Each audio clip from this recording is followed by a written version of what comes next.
একটা রাত বেঁধে দিলে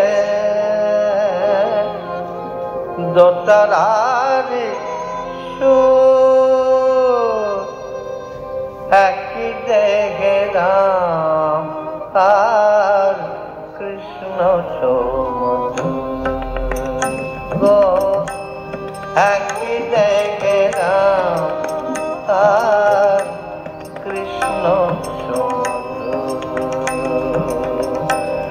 একটা রাতে বেঁধে দিলে দোতারারি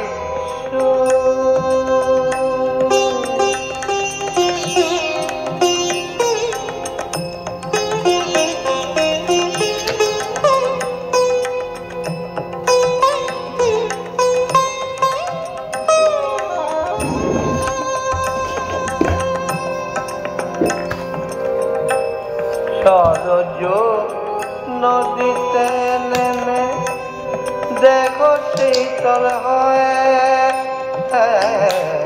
সরজ নদীতে নেমে দেখো শীতল হয় আবার বৃন্দাবনে কুঞ্জ ছুঁয়ে প্রেম যমুনা বয় শান্তি বাড়ি দুটির বুকে ক্লান্তি করে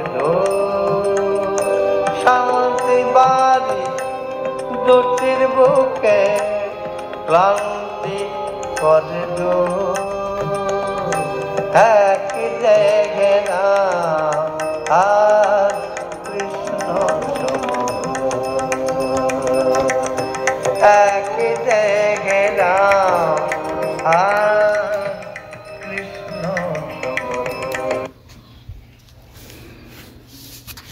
গুরু লাভ করিব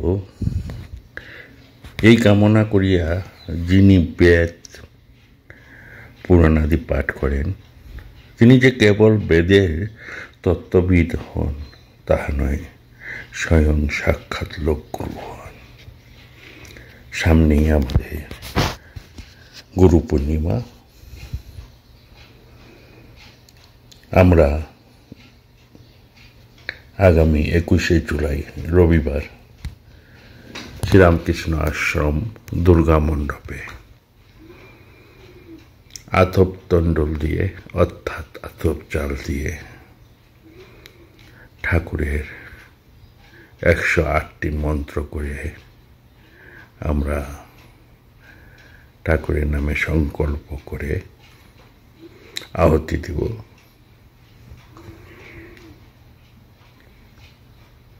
তার মধ্যে আমাদের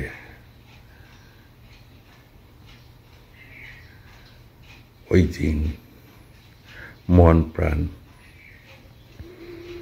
গরুর নাম করেই মন থেকে গুরুর সংকল্প করব।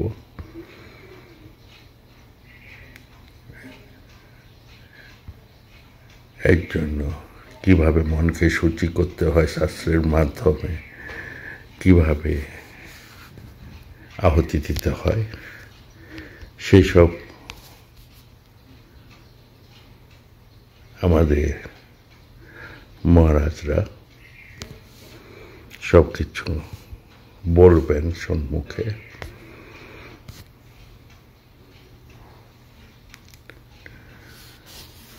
সকাল 9:30টার মধ্যে আপনারা সকলে চলে আসবেন। শুদ্ধ বস্ত্র পরে এবং যারা যারা আসন আনতে পারেন আসন নিজের আসন আনলে ভালো হয়। তারপরে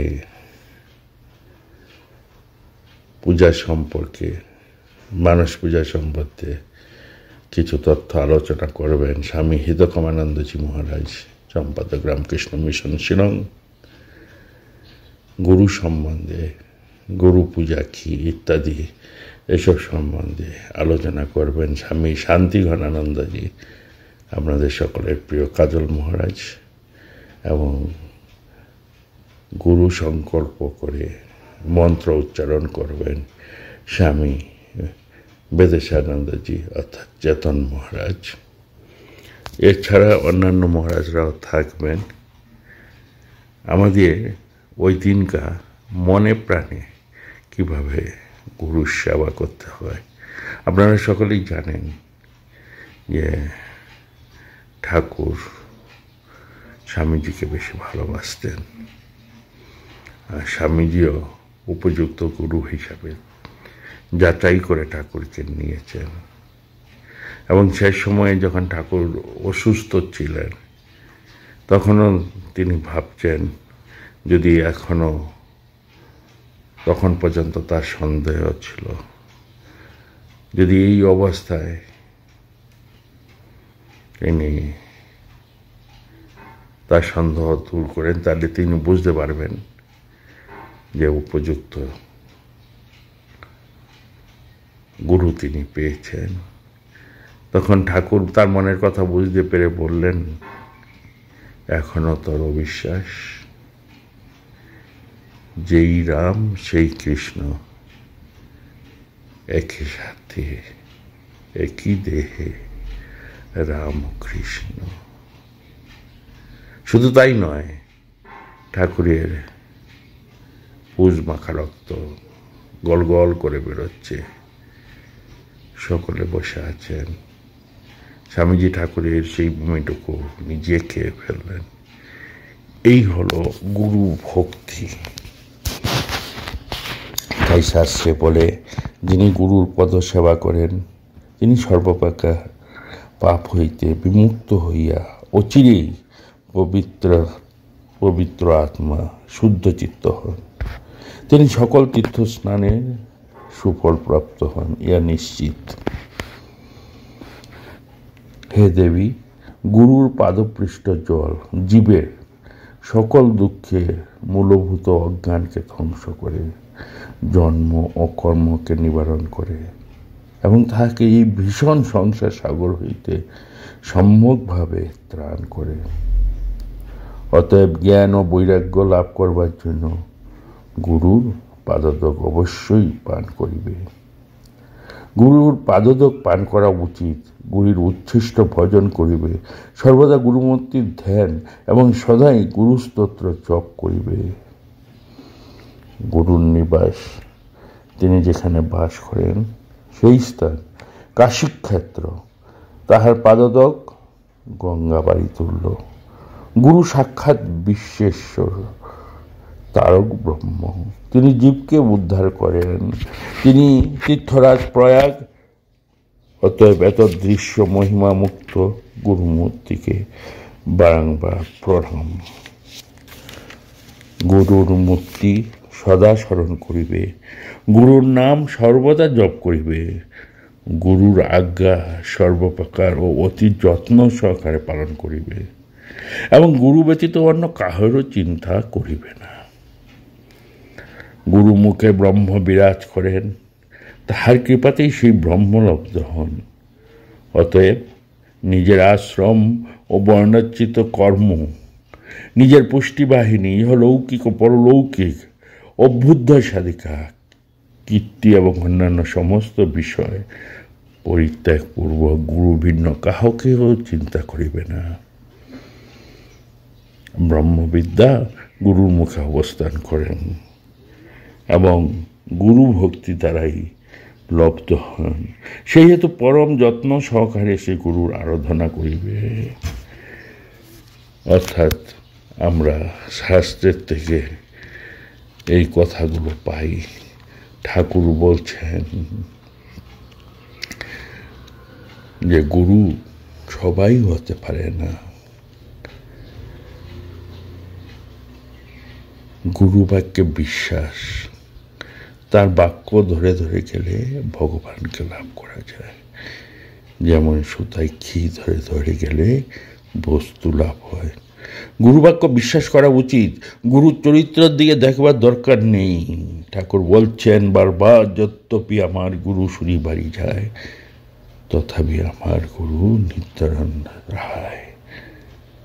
এছাড়া ঠাকুর বলছেন, বেকুল প্রাণে যে তাকে ডাকে তার কিছুই দরকার নেই, কিন্তু সচরাচর সেরকম বেকুলতা দেখা যায় না বলেই গুরুর দরকার হয়। গুরু এক, কিন্তু উপগুরু অনেক হতে পারেন। যার কাছে কিছু কিছু শিক্ষা পাই তিনি উপগুরু। তিনি অবধূতের কথা বলছিলেন, তার 24টি উপগুরু ছিলেন। যেমন অচেনা জায়গায় যেতে হলে যে জানে এমন একজনের কথা মতো চলতে হয়। অনেককে জিজ্ঞাসা করলে পথ গোল হয়ে যায়। সেই রকম ঈশ্বরের নিকট যেতে গেলে গুরুর কথা মতো চলতে হয়। তাই গুরুর দরকার। তাই তিনি উদাহরণ দিয়ে বললেন, একদিন মাঠের উপর দিয়ে যেতে যেতে অবধূত দেখতে পারলেন সামনে ঢাক ঢোল বাজাতে বাজাতে খুব জাঁকজমক করে একটি বর আসছে, আর একদিকে এক বেদ এক মনে আপনার লক্ষ্যর দিকে চেয়ে আছে। এত জাগ করে বর আসছে, সেদিকে একবার চেয়েও দেখছে না।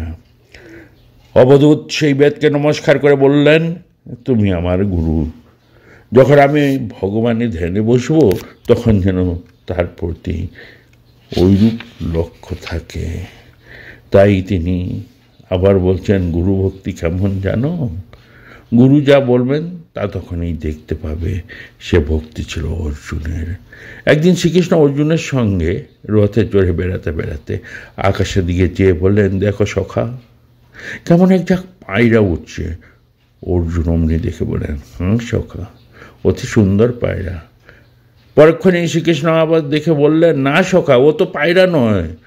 অর্জুন দেখে বললেন, তাই তো সখা, ও তো পায়রা নয়। কথাটি এখন বুঝো।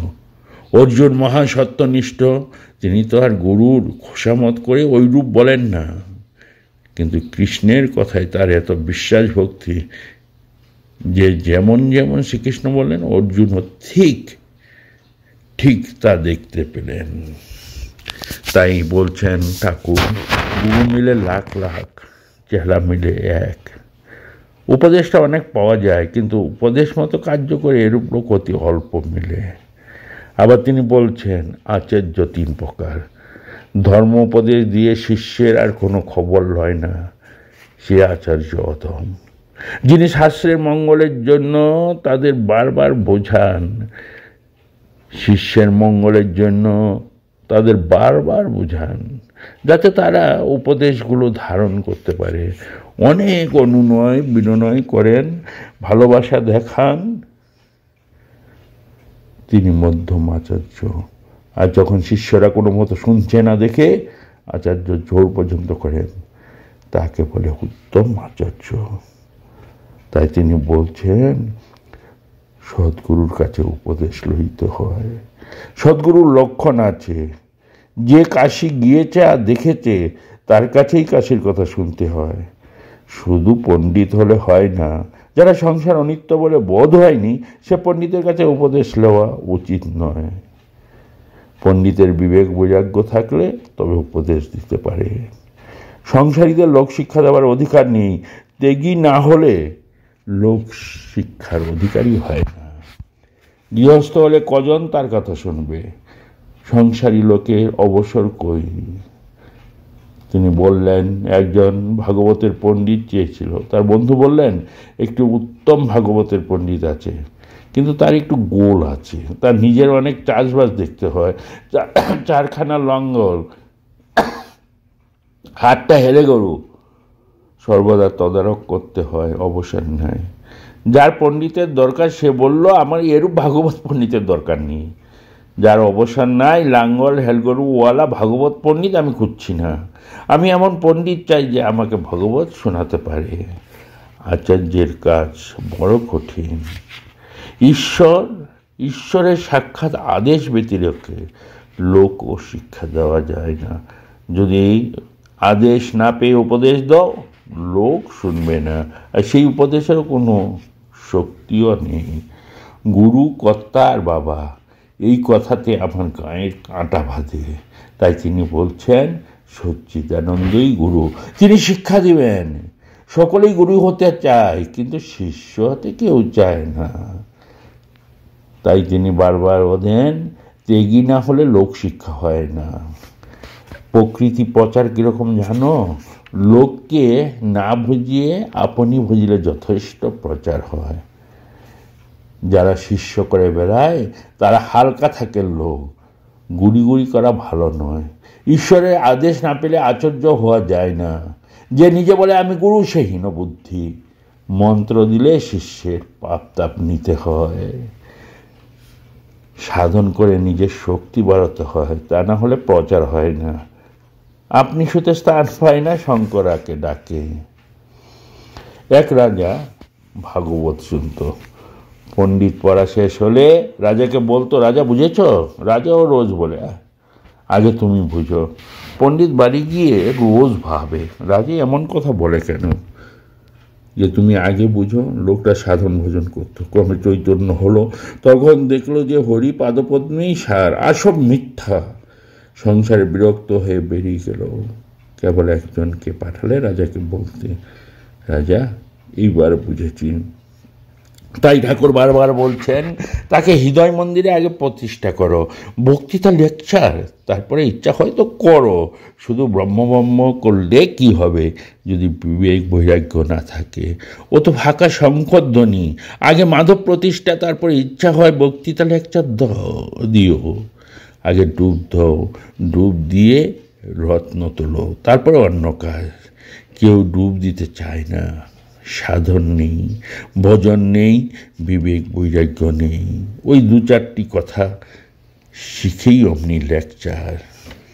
তাই মা বলছেন মন্ত্রের মধ্য দিয়ে শক্তি যায়।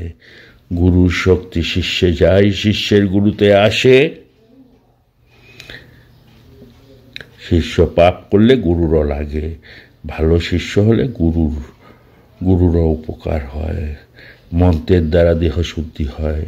ভগবানের মন্ত্র জপ করে মানুষ পবিত্র হয়। এই কাঁচা শরীর দিয়েই পাকা শরীর লাভ করতে হয়। সেই জন্য এই শরীরটাকে যত্ন করা যায়। তাই বলছেন জপ ধ্যান করবে, সৎসঙ্গে থাকবে, অহংকার কিছুতেই মাচা তুলতে দিবে না। আর সর্বদা মনে ভাববে আমি কার সন্তান, কার আশ্রিত। ধ্যান হলো তো সবই হলো। মন চঞ্চল, তাই প্রথম মন স্থির করবার জন্য একটু নিঃশ্বাস বন্ধ করে ধ্যানের চেষ্টা করতে হয়। তাতে মন স্থির হবার সাহায্য করে। কিন্তু অভাবে বেশি করতে নেই, মাথা গরম হয়। আবার বলছেন মা বেশি ধ্যান করতে নেই, যা রহস্য তাই করবে। ঠাকুরও আমাকে অভয়ভাবে দেখবে। আর যখন যেভাবে দর্শন পাবে সেইভাবেই ধ্যান স্তুতি করবে। ধ্যান হয়ে গেলেই পূজা শেষ হলো। এখানে হৃদয়ে আরম্ভ, আর এখানে মস্তকে শেষ করবে। মন্ত্রতন্ত্র কিছু নয় মা, ভক্তি সব।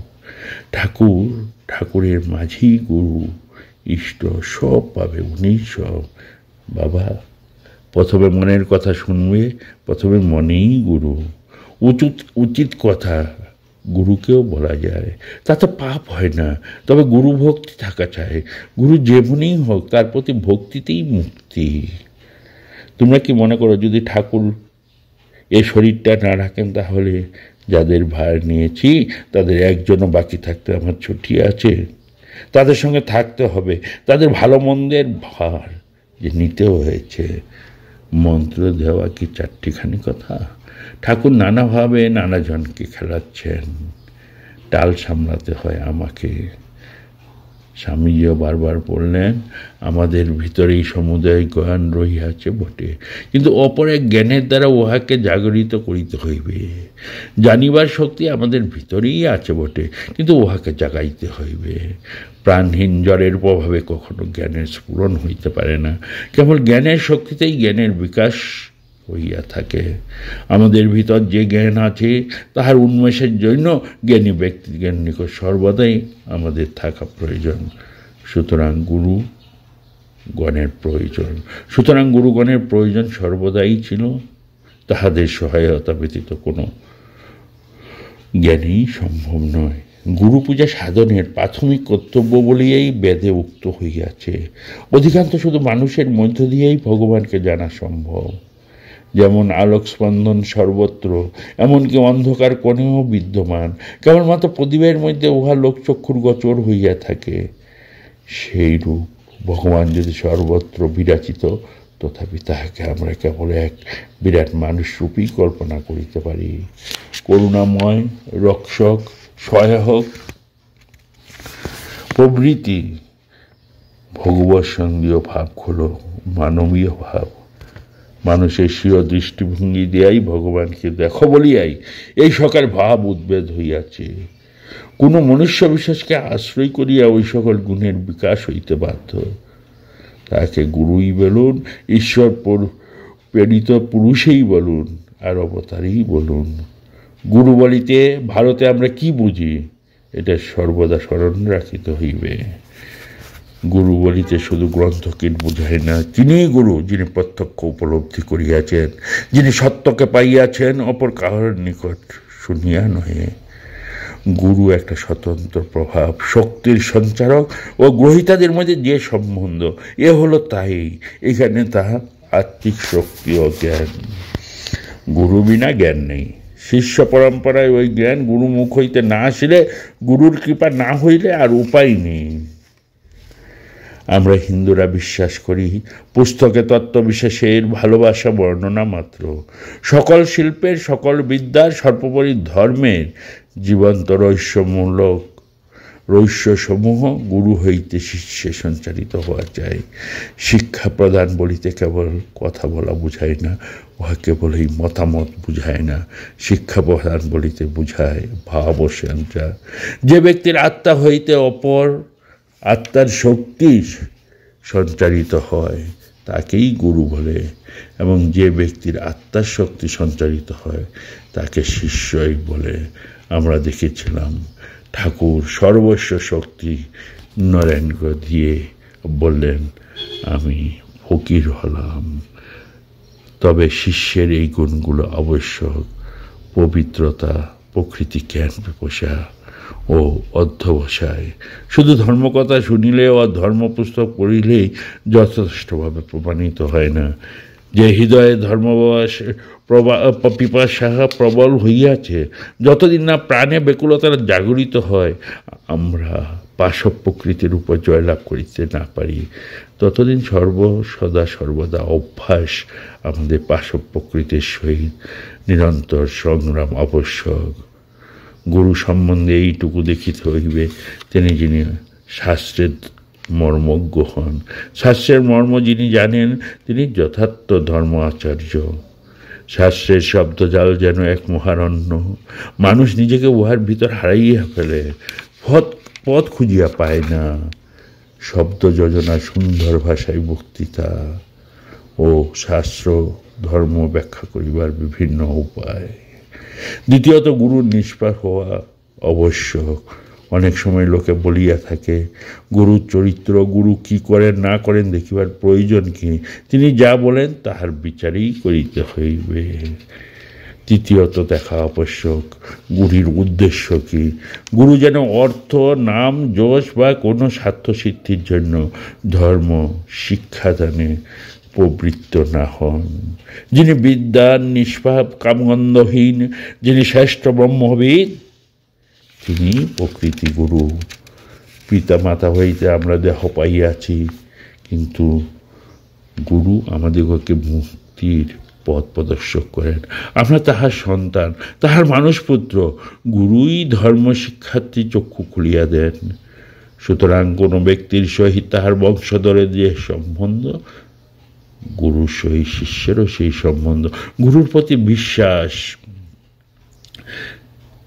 বিনয়, নম্র আচরণ, তাহার নিকট শরণ গ্রহণ এবং তাহার প্রতি গভীর শ্রদ্ধা ব্যতিরেকে আমাদের হৃদয়ে ধর্মের বিকাশ হইতেই পারে না।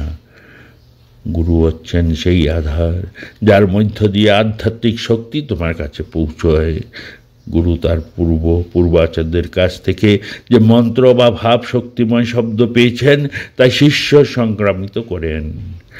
গুরু ব্যতীত সাধন ভজন কিছু হতে পারে না, বরং বিপদের আশঙ্কা আছে। প্রত্যেক ইষ্ট দেবতারই এক একটি মন্ত্র আছে। ইষ্ট অর্থে বিশেষ, উপাসকের বিশেষ আদর্শ বুঝিয়া থাকে। মন্ত্র হচ্ছে ওই ভাবব্যঞ্জক বিশেষ শব্দ, ওই শব্দের ক্রমাগত জপের দ্বারা আদর্শটিকে মনে দৃঢ়ভাবে রাখবার সহায়তা করা থাকে। এতক্ষণ ধরে আমরা গুরু সম্বন্ধে অনেক কিছু ব্যাখ্যা করলাম, শাস্ত্রীয় ব্যাখ্যা। আমরা যখন উপাসনা করবার সময় বা আহুতি দেওয়ার সময় এই যে শাস্ত্র ব্যাখ্যাগুলো যদি আমরা মনে মনে চিন্তন করি, ওই সময় দেখবেন মনেই গুরু, গুরুই মন। তাই আমরা গুরুকে অভেদভাবে বিশ্বাস করতে হবে এবং গুরুর সেই বিশ্বাস যেন গুরু সম্বন্ধে আমাদের কোনো কোয়েশ্চেন বা কোনো কিছু অন্যান্য কিছু তার সম্বন্ধে বিরূপ মন্তব্য এইসব কিছু আমাদের মনে না ওঠে। তাই পুনরায় আবার 21শে জুলাই রবিবার সকলকে জানাই গুরু পূর্ণিমার সাদর আহ্বান। একটা রাতে বেঁধে দিলে দোতারারি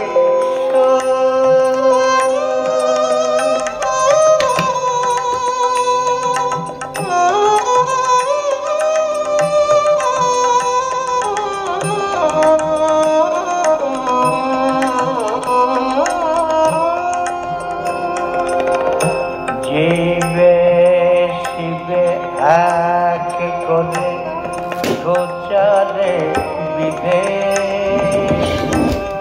সরল কথায় সৃষ্টি করে গেলে পঞ্চবে। জীবে শিবে এক করে গোচারে বিধে সরল কথায় সৃষ্টি করে গেলে পঞ্চমী। অবতার বরিষ্ঠায় তোমাদের প্রণাম, অবতার বরিষ্ঠায় তোমাদের প্রণাম।